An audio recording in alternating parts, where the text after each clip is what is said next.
सपा अध्यक्ष अखिलेश यादव ने की प्रेस वार्ता, बोले बीजेपी सरकार न्याय नहीं कर रही। पीडीए वर्ग के लोगों को न्याय से वंचित किया जा रहा, वर्चस्ववादी ताकतें पीडीए को अपमानित कर रही है। समाज में समानता और सम्मान की लड़ाई जारी रहेगी। सपा अध्यक्ष अखिलेश यादव ने इटावा घटना की निंदा की।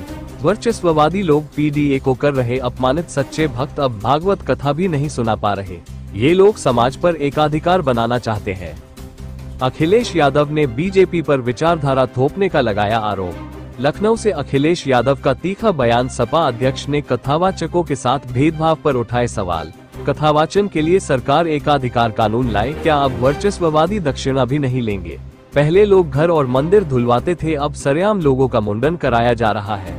अखिलेश का कटाक्ष। लखनऊ से अखिलेश यादव का बड़ा हमला। सपा अध्यक्ष ने बीजेपी सरकार पर जमकर साधा निशाना। बीजेपी जाए तो हम लोगों को चैन आए, इस सरकार को सिर्फ 2500 लोग चला रहे हैं। उस तरफ मैं जाना नहीं चाहता था।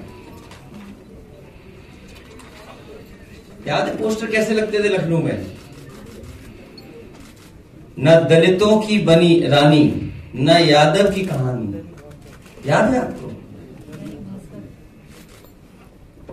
याद कीजिए आप।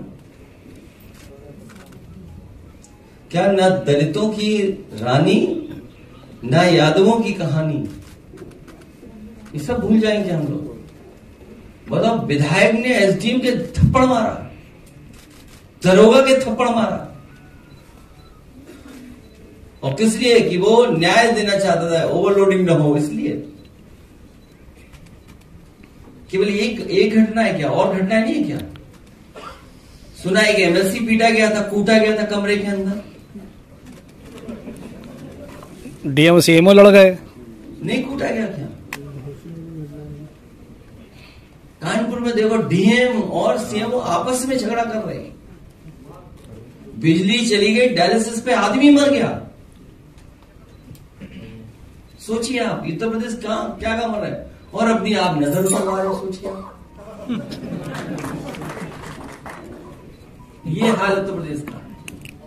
अखिलेश जी, इटावा में आप एक मंदिर बनवा रहे हैं, जो आलीशान मंदिर बन रहा है केदारेश्वर। क्या आप भी बीजेपी के लोग तिगड़म लगा रहे हैं? क्या आप सामाजिक न्याय को लेकर के? अभी आज का विषय नहीं है, आज तो केवल कथा का विषय। नहीं, उसी से संबंध है कि क्या आप दलित और पिछड़े को मुख्य पुजारी बना करके उनके सम्मान को बचाएंगे? वो अलग विषय है। क्या चीज? लखनऊ में ज्ञापन देने आते हैं, डीएलएड की जो दलितता कर रहे थे उनको जेल भेज दिया। किस केस में? यहाँ पे ज्ञापन देने उठा ले गए, उसको 3 दिन बाद रिहा किया गया था। सोशल मीडिया काफी बार। अच्छा, मैंने जानकारी नहीं मिली। जिस लड़के के साथ ये आरोप लगा था कि आप उसके साथ जिलेवार और प्रदेश स्तर पर मेरी जानकारी मिली है। कार्यक्रम का आयोजन कर रही है इमरजेंसी को लेकर। कल 50 साल किसका आयोजन कर रही है? पहले कथावाचकों को बात कर लो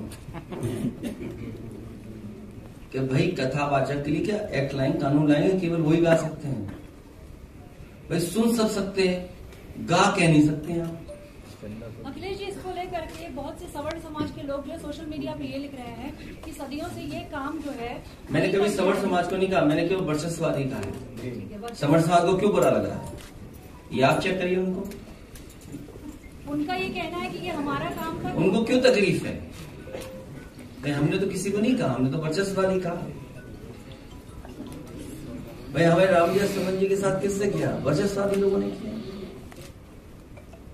यहाँ सब समाज के लोग बैठे हैं, आपने सब समाज के लोग हैं। अभी एक साथी आया जो कथावाचक को सम्मान दिया, वो पीछे बैठा है साथी। तो ये थोड़ी है कि, लेकिन बीजेपी कुछ और तरीका अपना रही है।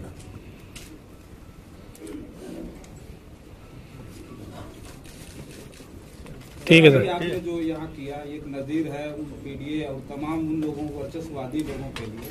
तो क्या ये अभी ये पीडीए के लोगों ने अगर कथा वाचना शुरू किया तो इस तरह का हाल हुआ इनका, जो लगातार पीडीए समाज वोट डालने जा रहा है, कथा वाचने नहीं जा रहा है। इस बार भारतीय जनता पार्टी उनका पॉलिटिकल लाभ लेने के लिए घटनाएं होने देना चाहती है। भारतीय जनता पार्टी, इनकी सरकार में बैठे लोग न्याय देने लगे और निष्पक्ष कार्रवाई करने लगे तो बहुत सारी घटनाएं होंगी नहीं, बहुत सारे गरीब लोगों को न्याय मिल जाएगा।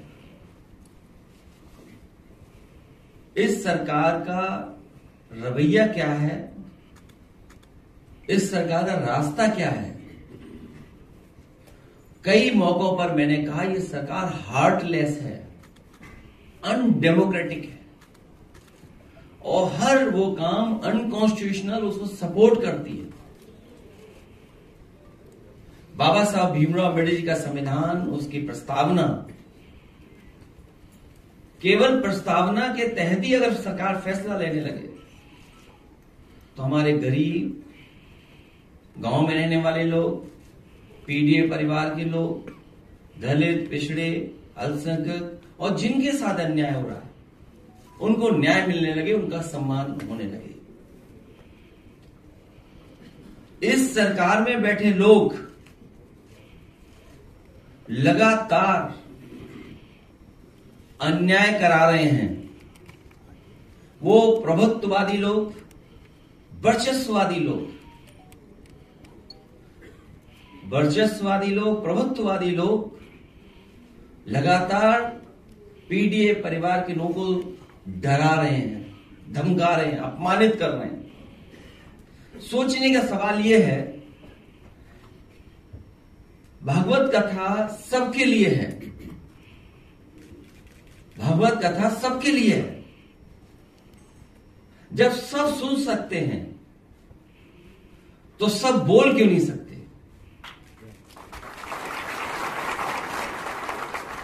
भागवत कथा का सबके लिए है, सब सुन सकते हैं तो सब बोल क्यों नहीं सकते हैं? भगवत कथा भगवान कृष्ण से जुड़ी है। अगर सच्चे कृष्ण भक्तों को ही भगवत कथा कहने से रोका जाएगा, भागवत कथा तो भगवान कृष्ण से जुड़ी है। अगर सच्चे कृष्ण भक्तों को ही भागवत कथा कहने से रोका जाएगा तो कोई ये अपमान क्यों सहेगा? क्यों सहेगा कोई अपमान? कुछ लोग, वर्चस्ववादी लोग, प्रभुत्ववादी लोग कथा वाचन में अपना एकाधिकार बनाए रखना चाहते हैं।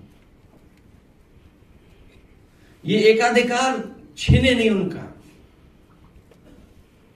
वर्चस्ववादी लोगों का एकाधिकार छीने नहीं। कथा वाचन को जिन्होंने भावना की जगह व्यवसाय बना लिया है, व्यवसाय बनाने वाले लोग, हमारे इटावा कथा वाचन पीडीए अपमान कांड उन्हीं कुछ प्रभुत्ववादी और वर्चस्ववादी की वजह से घटित हुआ है।